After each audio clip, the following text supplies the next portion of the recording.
नमस्कार विद्यार्थी मित्रांनो, आज आपण कथा भाग 3 साहित्य प्रकार, कथा हा साहित्य प्रकार, त्याचा परिचय पाहणार आहोत. या ठिकाणी कथा या वाङ्मय प्रकाराला दीर्घ अशी परंपरा लाभलेली आहे. श्रवणीयता, मनोरंजन आणि प्रबोधन ही कथा या वाङ्मय प्रकाराची उल्लेखनीय अशी वैशिष्ट्ये आहेत. हा वाङ्मय प्रकार समजून घेण्यासाठी आपल्याला कथेची पूर्वपीठिका, कथेचे घटक, वैशिष्ट्ये, सादरीकरण यांची माहिती दिलेली आहे.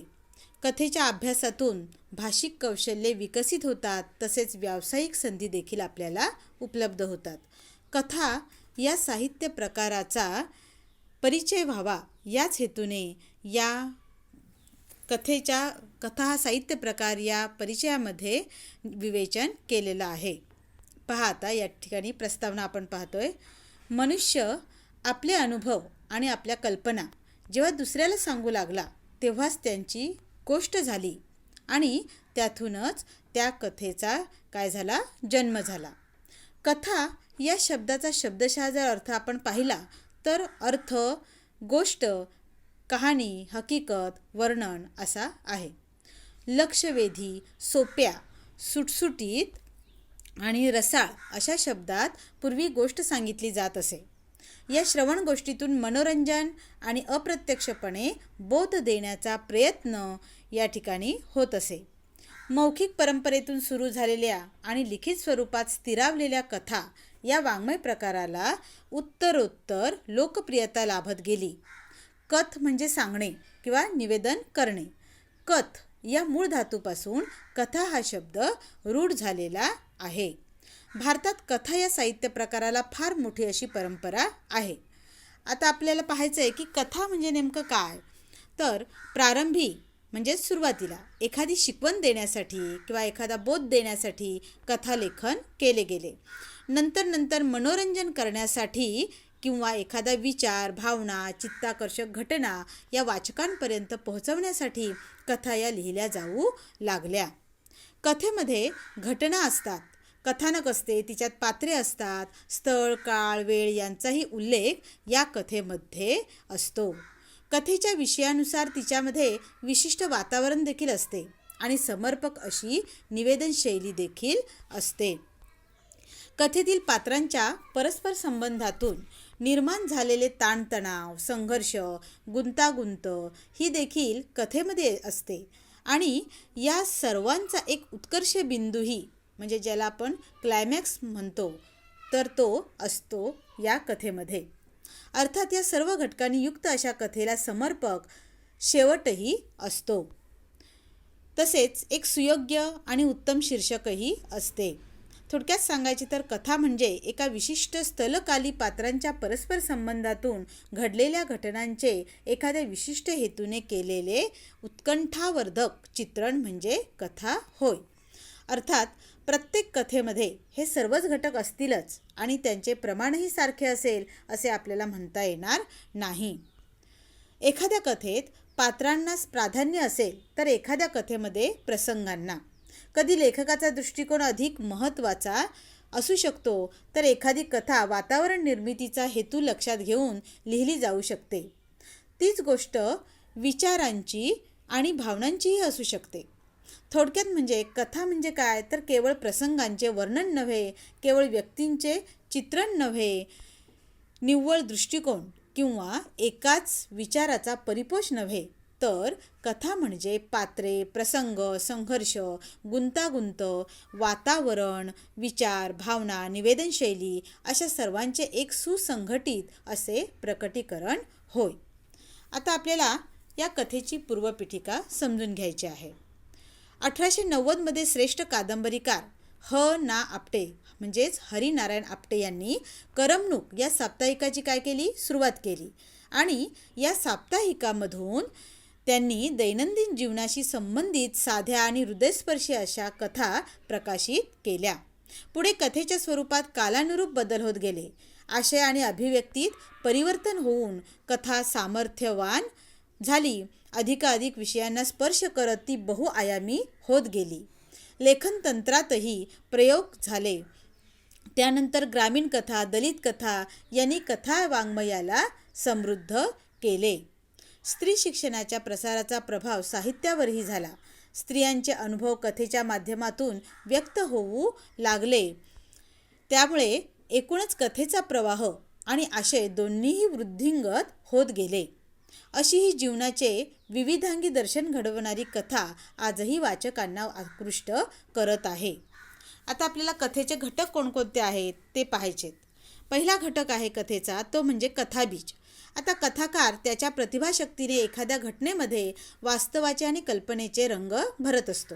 हे करताना तो निसर्ग, समाज, सांस्कृतिक संदर्भ, वातावरण या सर्व घटकांचे सहाय्य घेतो आणि या सर्व घटकांच्या मदतीनेच घटना मालिकेचे कथात्मक साहित्यात तो रूपांतर होते. म्हणून कथेमध्ये घटना हा महत्त्वाचा भाग ठरतो.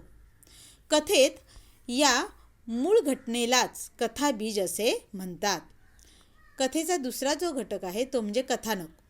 कथानकामध्ये घटना, प्रसंग, पात्रांच्या कृती, स्वभाव वैशिष्ट्ये, वातावरण इत्यादींचे तपशील हळूवारपणे उलगडत जातात. कथेत कथानकातील घटकांचे एकत्रीकरण केले जाते. या एकत्रीकरणातून कथेची मांडणी देखील आकाराला येते. हे कथानक उलगडताना त्यातील प्रवाहीपणही जपले जाते. कथाकाराच्या मनात कथेच्या अनुषंगाने निर्माण झालेला भावाशय वाचकांपर्यंत पोहोचवण्यासाठी कथन करणे हे कथानकाचे प्रयोजन असते.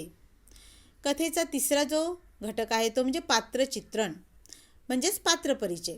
पात्रचित्रण किंवा पात्रपरिचय हा कथेचा महत्त्वपूर्ण घटक आहे. पात्रचित्रणातून कथेचा आशय हा पुढे पुढे जात राहतो. कथाकार एखाद्या पात्राची वृत्ती, कृती, उक्ती, भावना, विचार, कल्पना, संवेदना, जीवनदृष्टी, जीवन पद्धती इत्यादींच्या चित्रणातून त्या व्यक्तीची शब्दरूप प्रतिमा तयार करत असतो. या शब्दरूप प्रतिमेला पात्र असे म्हणतात. कथेतील पात्रांना वास्तवातील माणसांप्रमाणे रेखाटले जाते, म्हणून वाचकांची त्या पात्रांशी जवळीक साधली जाते. ही पात्रे कथाकारांची स्वनिर्मितीच असते. चौथा जो घटक आहे तो म्हणजे वातावरण निर्मिती. कथेला स्थळ काळाबरोबरच सामाजिक, भौगोलिक, सांस्कृतिक, राजकीय इत्यादींनी युक्त असे वातावरण देखील असते. या वातावरणाचा वाचकांवर परिणाम होऊन तो कथानकाशी एकरूप होतो. वातावरणाचा पट जितका सघन तितकी कथाही सकस होते. पाचवा जो घटक आहे तो म्हणजे नाट्यमयता किंवा संघर्ष. कथेमध्ये चांगल्या वाईटाचा देखील संघर्ष असतो. त्यातूनच नाट्यमयता निर्माण होते. या संघर्षातूनच कथा उत्कर्ष बिंदूपर्यंत पोहोचते. कथेत प्रत्येक वेळी संघर्ष किंवा नाट्य हे वाईट घटनांचेच असते असे नाही, तर आनंद आणि सुखात्मक घटनांतूनही नाट्यमयता निर्माण होते. कथेच्या शेवटी कथेतील अनुभवांचा, घटनांचा उत्कर्ष बिंदू नाट्यपूर्ण रीतीने साधता येतो, पण तरीही कथानकाच्या ओघात स्वाभाविकपणे झालेला शेवट हा वाचकाला आकर्षित करतो. सहावा जो घटक आहे तो म्हणजे संवाद. कथेतील संवाद हे चटपटीत, आकर्षक, वाचकांच्या भावविश्वाला स्पर्श करणारे आणि कथानकाला प्रवाही ठेवणारे असे असतात. पात्रांच्या स्वभाव धर्मानुसार आणि परिस्थितीजन्य घटकानुसार संवाद हे लिहिले जातात. या संवादात लय आणि आंतरिक संगती महत्त्वाची असते. संवादातून रसनिर्मिती आणि रसपरिपोष देखील होत असतो. अर्थपूर्ण संवाद कथेला वेगळी उंची प्राप्त करून देतात. सातवा घटक आहे तो म्हणजे भाषाशैली. कथानक भाषेच्या मदतीने साकार होत असते. कथेतील पात्रांच्या स्वभाव वैशिष्ट्यानुसार आणि कथेतील वातावरणानुसार भाषेची योजना केली जाते. कथाकार त्याचा दृष्टिकोन, त्याची अनुभव घेण्याची पद्धत यानुसार कथेचे भाषारूप आणि शैली विशेष निश्चित होत जातात. कथा लिहिताना साधारणतः प्रमाण भाषा आणि बोलीभाषा यांची सरमिसळ केली जाते. तसेच कथा पूर्णपणे बोलीभाषेतही लिहिली जाते. वरील घटकांशिवाय प्रारंभ, मध्य आणि शेवट असे कथेचे सर्वसाधारणपणे 3 टप्पे मानले जातात. कथेची सुरुवात कधी विरोधाभासातून, तर कधी पात्रांच्या परस्पर विरोधी भूमिकातून, तर कधी परिस्थितीजन्य प्रसंगातून होत असते. ही सुरुवात जितकी नाट्यपूर्ण, जितकी उत्कट, तितकी वाचकांची उत्कंठा अधिक तीव्र होते. ही उत्कंठा कथेच्या शेवटपर्यंत कायम राखली जाते. कथेच्या रचनाबंधाला यामुळे सौंदर्य प्राप्त होते. कथा लेखनात कथेच्या वरील घटकांबरोबरच शीर्षकाचे महत्त्वसुद्धा अनन्यसाधारण असे आहे. सूचक व अर्थपूर्ण शीर्षक कथेचा आशय उलगडण्यास मदत करते. आता आपल्याला कथेची वैशिष्ट्ये पाहायची आहेत. मराठी भाषेचे कथा दालन खूप समृद्ध आहे. ते विविधतेने आणि गुणवत्तेने नटलेले आहे. त्यामुळेच मराठी कथा अनेकविध वैशिष्ट्यांनी परिपूर्ण अशी झालेली आहे. एक म्हणजे कथा मनोरंजन करते. मराठी कथा ही विलक्षण मनोरंजक आहे. तिची खुमारीच मोठी न्यारी आहे.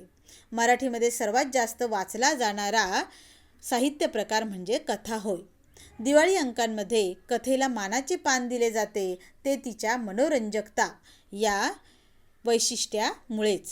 आबालवृद्ध कथा सांगण्याचा आणि ऐकण्याचा आनंद मनमुराद लुटतात, तो तिच्या या मनोरंजकतेमुळेच. मनोरंजनाची कितीतरी अत्याधुनिक साधने, उदाहरणार्थ TV वगैरे खूप नंतर उदयास आली, पण पहिला मान मात्र कथेचाच. कथा सर्वांनाच हवीहवीशी वाटते. याचे कारण तिच्या मनोरंजकतेत दडलेले आहे. मुले तर गोष्ट सांगण्यासाठी भंडावून सोडतात. मोठी माणसेही याला अपवाद नसतात. माणूस गोष्टी वेल्हाळ झाला तो तिच्या मनोरंजकता या वैशिष्ट्यामुळेच. दुसरं वैशिष्ट्य आहे कथेचं, ते म्हणजे कथेमुळे सुसंस्कार होतात. मनोरंजकतेप्रमाणेच मनावर देखील संस्कार करण्याची ही जबरदस्त अशी ताकद या कथेमध्ये असते. कथेच्या माध्यमातून मूल्य विचार रुजवता येतात. कथा प्रेरणा, स्फूर्ती, बोध, ज्ञान देते. मानवता, सत्य, समता, न्याय, स्वातंत्र्य, बंधुभाव, औदार्य, धैर्य, श्रमनिष्ठा, संवेदनशीलता, दया, सहकार्य अशा कितीतरी मूल्यांचा संस्कार ही कथा करत असते. मानवी मूल्यांची कदर करणारी आदर्श व्यक्तिमत्वे कथा वाङ्मयात जागोजागी आढळतात. सामान्य माणूस प्रसंगी आभाळा एवढा मोठा कसा होऊ शकतो, हे एखाद्या बोधकथेच्या माध्यमातून वाचकांच्या मनावर ठसवता येते. या संस्कार क्षमतेच्या वैशिष्ट्यामुळेच तर कथेतून सद्गुणांचे पाथेय देता येते. तिसरे जे वैशिष्ट्य आहे ते म्हणजे कथा वाचकांची उत्कंठा वाढवते. आता कथा वाचताना अनेकदा आता पुढे काय होणार अशी उत्सुकता वाचकांच्या मनामध्ये देखील निर्माण होते. त्याच्या मनामध्ये जिज्ञासा जागी होते, कारण कथानक वाचकाला खिळवून ठेवणारे असते. कथेतील पात्रे आणि प्रसंग यांची गुंफण अशा कौशल्याने केलेली असते की वाचक त्यात तल्लीन होऊन जातो. वाचकाला वर्तमानातून भूतकाळात घेऊन जाणे आणि पुन्हा वर्तमानात आणणे अशा फ्लॅशबॅक लेखनशैलीमुळे कथा उत्कंठावर्धक होते. या दृष्टीने पाठ्यपुस्तकातील शोध ही कथा एकदा वाचा. त्या कथेतील आकस्मिक वळणे, नाट्यमय प्रसंग, कथेचा अनपेक्षित शेवट या सर्वांमुळे उत्कंठा शेवटपर्यंत कशी टिकून राहते हे तुमच्या लक्षात येईल. पुढचं जे वैशिष्ट्य आहे ते म्हणजे कथा ही एककेंद्री असते. अनुभवाचे, रचनेचे एककेंद्रित्व हे कथेचे वैशिष्ट्य आहे. कादंबरी वा नाटकाप्रमाणे ती बहुकेंद्री नसते. कथेतील प्रसंग, पात्रे, वातावरण मर्यादित असते आणि म्हणूनच ती लहान असते, लघु असते. ती पसरट नसते, तर तिचे स्वरूप हे स्फुट म्हणजे छोटे असते. पाचवं वैशिष्ट्य आहे ते म्हणजे कथा भूतकाळात लिहिली जाते. सर्वसाधारणपणे कथा ही भूतकाळात लिहिली जाते. कथेत होऊन गेलेल्या घटनांविषयीचे निवेदन असते. उदाहरणार्थ, एक होते गाव, तिथे एक दानशूर माणूस राहायचा. ही अशी वाक्यरचना सर्वसाधारणपणे कथेमध्ये आढळते. कथेत एखादी हकीकत असते, घडून गेलेले प्रसंग असतात, त्यांचे वर्णन असते. त्यामुळे आपोआपच कथा लेखनासाठी भूतकालीन निवेदनशैली वापरली जाते. सहावं वैशिष्ट्य आहे ते म्हणजे कथेच्या माध्यमातून जीवनाचा वेध हा घेतला जातो. आता कथा मानवी जीवनाचा थेटपणे वेध घेते. ती जीवनाला स्पर्श करणारी अशी असते. राजा राणी असो वा एखादा टॅक्सी ड्रायव्हर, नर्स असो वा गावातला लोकसेवक, त्या प्रत्येकाच्या जीवनातील घटनांचा, भावभावनांचा, वैचारिक उलथापालथींचा धांडोळा घेण्याची ताकद ही कथेमध्ये असते. कथेला एकही जीवनविषय वर्ज्य नाही. बालपणी चिऊकाऊच्या रूपाने मानवी जीवनामध्ये प्रवेश करणारी कथा आयुष्यात ठाण मांडून बसलेली असते. जीवनाचा वेध घेण्याचे हे वैशिष्ट्य कथेची खासियत आहे. 7वं वैशिष्ट्य आहे ते म्हणजे श्रवणीयतेमुळे कथेचे सादरीकरण करता येते. आता सादरीकरण म्हणजे सादर केले जाणे, सांगणे किंवा कथन करणे. कथा ही सादर केली जाते. कथामाला, बालक मेळावे, त्याचबरोबर बालसाहित्य संमेलने इथे आवर्जून कथा सांगितल्या जातात. नाटके, कादंबऱ्या, निबंध वा लेखसंग्रह यांचे कथन फारसे होत नाही, पण कथाकथन मात्र घरोघरी शाळांमध्ये होत. साहित्यविषयक कार्यक्रमामध्ये नित्यनेमाने घडत असते. कथा सांगणाऱ्याने ती मनोभावे सांगणे आणि ऐकणाऱ्याने ती एकचित्ताने ऐकणे ही सांस्कृतिक देवघेव पूर्वी होत होती, आज होत आहे, उद्याही होत राहील. यापुढे आपल्याला कथेचे सादरीकरण पाहायचे आहे. कथेचे सादरीकरण ही एक कला आहे आणि योग्य प्रयत्नाने ही कला साध्य होऊ शकते. विविध प्रकारच्या कथांचे मूकवाचन, प्रकट वाचन करण्याचा सराव, विविध कथा लेखकांची किंवा लेखिकांची लेखनशैली समजून घ्यायचा केलेला प्रयत्न, भाषेची जाण, शब्दोच्चार आणि सादरीकरण कौशल्ये यांमुळे कथाकथनाचे तंत्र हे अवगत होऊ शकते. अलीकडच्या काळात कथाकथन क्षेत्रात अनेक व्यावसायिक संधी उपलब्ध होत आहेत. कथा अभिवाचनाचे कार्यक्रम विविध निमित्ताने रंगमंचावर सादर केले जात आहेत. आकाशवाणी, दूरदर्शन या लोकप्रिय माध्यमातून सादर केले जाणारे कथाकथन अधिकाधिक लोकांना आकर्षित करत आहे. या पार्श्वभूमीवर कथा सादरीकरण हा पैलू लक्षणीय ठरतो. दुसरा आहे अभिवाचन. अभिवाचनामुळे कथा श्रोत्यांपर्यंत योग्य प्रकारे पोहोचण्यास मदत होते. कथेचे अभिवाचन एकाच वेळी जर अनेकांकडून केले गेले तर आवाजाचा एकसुरीपणा टळतो. संवादातील चढ उतार, चटपटीतपणा, शब्दफेक यातील विविधतेचा आनंद श्रोत्यांना मिळतो. कथेतील घटना, प्रसंग, व्यक्तिरेखा यांचे आकलन होण्यास मदत होते. कथा वाचनाला जर पार्श्वसंगीताची, प्रकाश योजनेची, नेपथ्याची जोड दिली तर ते अभिवाचन श्रोत्यांवर चांगला परिणाम करते आणि दीर्घकाळ स्मरणामध्ये राहते. पुढचं आहे कथाकथन. कथाकथन करणाऱ्या व्यक्तीला भाषेच्या ज्ञानाबरोबरच वाचिक अभियानाचीही थोडी जोड द्यावी लागते. त्यामुळे कथाकथन उठावदार होते. कथाकथन करणाऱ्याला शब्दांच्या माध्यमातून पात्रांना जिवंत करायचे असते. कथाकथन करणाऱ्या व्यक्तीला कथा सादर करायची असल्याने कोणताही लिखित मजकूर हातात नसतो. श्रोत्यांशी संवाद साधत, त्यांचा प्रतिसाद घेत, लेखकाच्या मूळ संहितेला धक्का न लावता पण परिणामकारकरित्या ती श्रोत्यांपर्यंत पोहोचवायची असते. कथेची निवड करणे फार महत्त्वाचे आणि तितकेच जबाबदारीचे काम असते. कथा सादरीकरणाचा कालावधी व श्रोत्यांचा अवधान काळ यांचे भान कथा सादरीकरणात ठेवावे लागते. कथा ही संवादातून खुलत असल्याने शब्दफेक, प्रभावी उच्चारण, स्पष्टता आणि शब्दांचा गर्भित अर्थ श्रोत्यांपर्यंत थेट पोहोचणे हे एकाच वेळी कौशल्यपूर्ण पण आव्हानात्मक काम असते. कथेच्या सादरीकरणाला तंत्रज्ञानाची जोड देऊन सामाजिक संपर्काच्या माध्यमातून आज कथा वाचकांसमोर येते. समारोप. मौखिक परंपरेपासून सुरू झालेला कथेचा प्रवाह आजही सक्षमपणे खळाळता राहिला आहे. आजही मनोरंजन आणि नित्यनूतन अनुभव देण्याची कथेची क्षमता टिकून आहे. कालानुरूप कथेचे विषय, आशय आणि अभिव्यक्ती बदलत गेली, परंतु ती समाजाशी आणि संस्कृतीशी बांधील राहिल्याने लोकप्रिय राहिली. वाचकांना कथा वाचनाचा आनंद साप्ताहिके, मासिके व दिवाळी अंकांपासून ते सामाजिक संपर्क माध्यमे या सर्व माध्यमातून मिळतो. भाषा सौंदर्य, आशय सौंदर्य, अभिव्यक्ती विशेष, सादरीकरण, मनोरंजन आणि बोध या विशेषांमुळेच कथा ही आजही लोकप्रिय आहे. धन्यवाद.